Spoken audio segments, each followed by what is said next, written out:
Инвеститорите на фотоволтаични централи да плаќаат концесиски надоместок за производство на струја и за нив да се применува моделот плаќање на концесија која важи за хидроенергијата и рударството.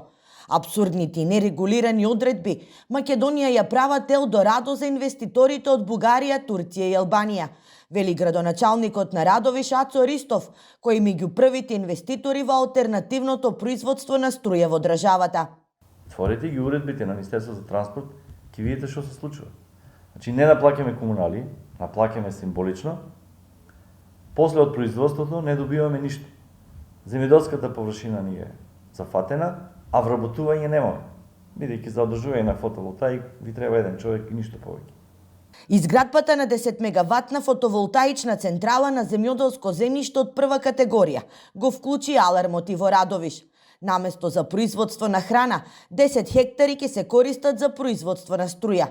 За да се заштитат од понатамошно узурпирање на земјиштето, општината планира на идните инвеститори им понуди парцели во близина на рудникот. Бидејќи имаме доста голи ридови во близината на рудникот, тополница, каде што имаме дури ерозија на земјиштето, па да пробаме да оплеменеме нешто, а не да го користиме ова доле.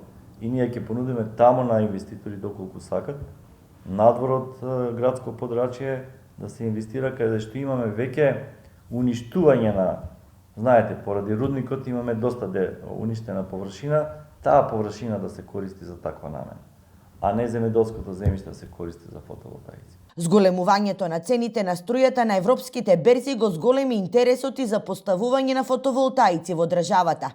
Само лани, регулаторна комисија има издадено дозволи за 267 постројки со моќност 152,2 мегавати.